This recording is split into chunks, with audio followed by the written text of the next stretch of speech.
जय माता दी दोस्तों, स्वागत है आप सभी का एक बार फिर से। माँ भगवती की कृपा आप व आपके परिवार पर सदा सर्वदा बनी रहे। दोस्तों, यदि आप अपनी संस्कृति, सभ्यता, तीज त्योहार एवं धार्मिक जानकारी, वास्तु संबंधित उपायों के बारे में जानना चाहते हैं तो चैनल को सब्सक्राइब जरूर करिएगा। दोस्तों, कार्तिक मास के शुक्ल पक्ष की एकादशी तिथि को सृष्टि के संचालक भगवान विष्णु 4 महीने के बाद विश्राम से जागते हैं। इसलिए जब इस दिन श्री हरि उठते हैं तो उसे देव उठनी या देवोत्थानी एकादशी कहा जाता है। सनातन धर्म में देवउठनी एकादशी का विशेष महत्व है। देवोत्थानी एकादशी को मिनी दिवाली भी कहा जाता है। देवोत्थानी एकादशी दिवाली के 11वें दिन आने वाली एकादशी को कहा जाता है। इस दिन भगवान विष्णु का खास पूजा करने का विधान होता है। दोस्तों, आज के वीडियो में हम जानते हैं कि देव उठनी एकादशी कब है, पूजा का शुभ मुहूर्त क्या है, पूजा विधि क्या है, किस दिन रखा जाएगा व्रत, नवंबर और दिसंबर में विवाह के शुभ मुहूर्त क्या है, देवोत्थानी एकादशी का महत्व क्या है। लेकिन ये सब जानने से पहले आपसे रिक्वेस्ट करती हूँ कि वीडियो को लाइक करिएगा, दोस्तों को शेयर कर दीजिएगा और अगर आपने अभी तक चैनल को सब्सक्राइब नहीं किया है तो चैनल को सब्सक्राइब करके बेल आइकन जरूर दबाइएगा।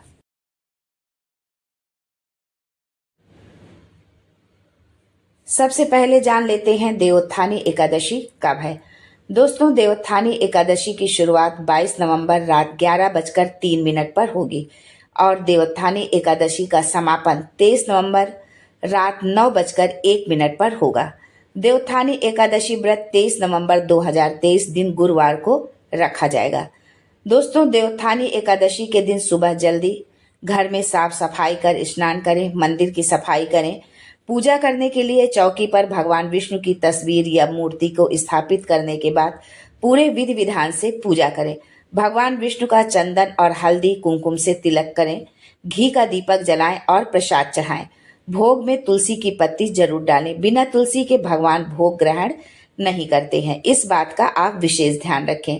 यदि आपने व्रत रखा है तो कथा जरूर पढ़ें, भोग लगाएं, आरती करें। व्रत पारण सात्विक भोजन के साथ करें। देवोत्थानी एकादशी देश भर में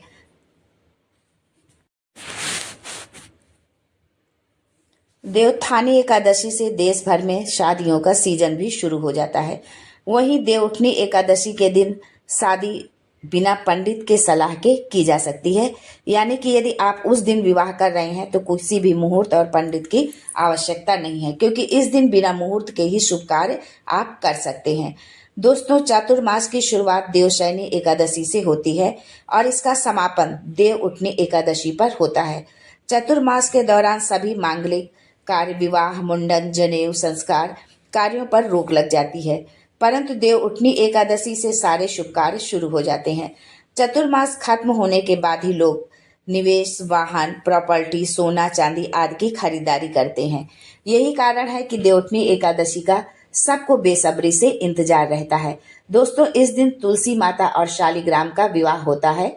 विवाह के लिए ये दिन बहुत शुभ माना जाता है। जो जातकों का नवंबर माह में विवाह करना चाहते हैं, यानी जो जातक चाहते हैं कि नवंबर माह में उनका विवाह हो, तो वो 23 नवंबर को कर सकते हैं। इस दिन रेवती नक्षत्र है। 24 नवंबर को भी विवाह का मुहूर्त है। पूर्णिमा तिथि विवाह हेतु उत्तम मानी जाती है।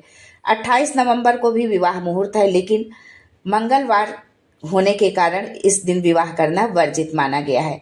दोस्तों, दिसंबर माह में 5 दिसंबर को पहला शुभ मुहूर्त पड़ रहा है विवाह के लिए।